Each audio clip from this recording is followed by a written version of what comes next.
Maintenant que nous avons parlé du calendrier de titration, parlons de certains des effets secondaires et des considérations particulières de la lamotrigine, car le calendrier de titration est réellement basé sur certains d'entre eux. Dans l'ensemble, la lamotrigine est généralement bien tolérée. Elle est considérée comme un agent neutre sur le plan pondéral, de sorte que la plupart des patients ne doivent pas s'attendre à prendre du poids de manière significative sous lamotrigine.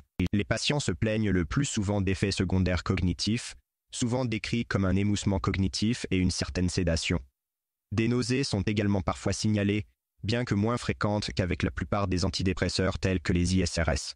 Des tremblements, une ataxie et une diplopie ont également été signalés, mais généralement à des taux assez faibles avec la lamotrigine. L'effet secondaire le plus préoccupant de la lamotrigine est le syndrome de Stevens-Johnson et les éruptions cutanées qui en découlent. En fait, il existe un avertissement encadré sur les infections cutanées potentiellement mortelles, notamment le syndrome de Stevens-Johnson, le syndrome de Dress et la nécrolyse épidermique toxique. Presque tous les cas de ces syndromes surviennent dans les 2 à 8 semaines suivant le début de la prise du médicament. Ils ont donc tendance à apparaître tôt dans le traitement et il est très rare qu'ils se développent plus tard dans le traitement par la lamotrigine. De nombreux patients qui commencent à prendre de la lamotrigine développeront une éruption cutanée bénigne et il est important que vous puissiez, en tant que prescripteur, aider les patients à faire la distinction entre une éruption cutanée bénigne et une éruption cutanée plus inquiétante. Les éruptions cutanées concernent généralement les surfaces muqueuses. Elles peuvent inclure la paume des mains ou la plante des pieds et s'étendent généralement du tronc vers les extrémités. Les patients présentant une éruption cutanée doivent être vus soit par vous, en tant que prescripteur, soit par un PCP si possible, afin que vous puissiez examiner l'éruption et évaluer si elle est inquiétante. Si l'éruption cutanée semble bénigne, les patients n'ont rien à faire en termes de maintien ou de réduction de la dose.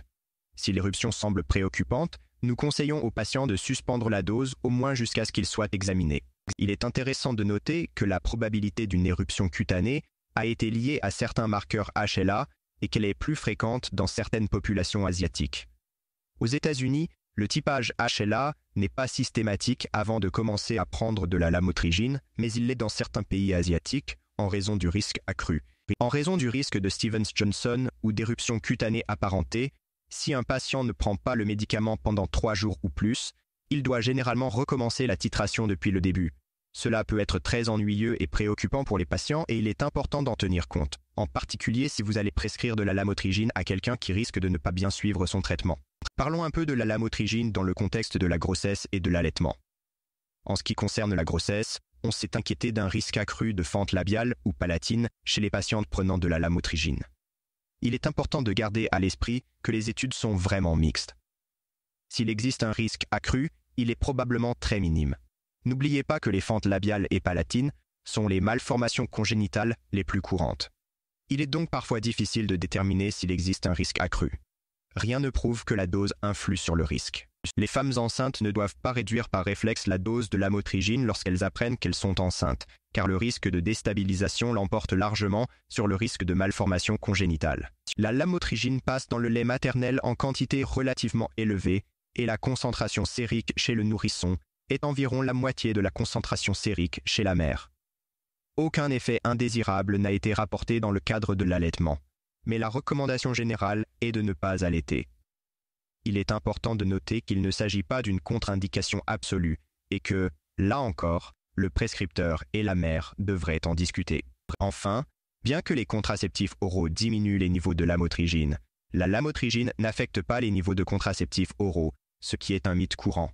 On craint que la lamotrigine ne rende les contraceptifs inefficaces, ce qui est faux. La contraception a un effet sur le taux de lamotrigine, mais l'inverse n'est pas vrai. De temps en temps, comme avec tous les médicaments psychiatriques, les patients peuvent faire un surdosage de lamotrigine et il est important de connaître les séquelles probables d'un surdosage de lamotrigine. En cas de surdosage, la lamotrigine peut provoquer divers effets. L'un des syndromes les plus courants est le syndrome d'hypersensibilité aux anticonvulsivants qui se manifeste souvent par de la fièvre, une éruption cutanée et parfois une atteinte des organes internes. Les autres symptômes observés sont de nature neurologique et comprennent le délirium, les tremblements, la myoclonie, l'hyperréflexie et l'ataxie. Ainsi, un surdosage en lamotrigine peut ressembler à un syndrome sérotoninergique. Paradoxalement, des crises d'épilepsie ont également été rapportées dans le cadre d'un surdosage en lamotrigine et sont en fait l'une des conséquences les plus courantes des surdosages importants en lamotrigine.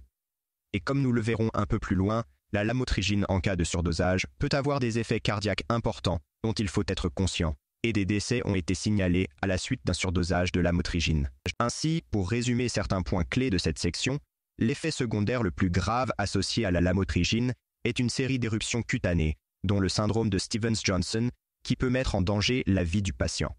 Si un patient signale une éruption cutanée, il est très important d'en discuter la nature avec lui afin de déterminer s'il doit être examiné.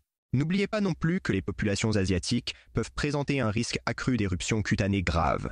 La lamotrigine est généralement sans danger pendant la grossesse.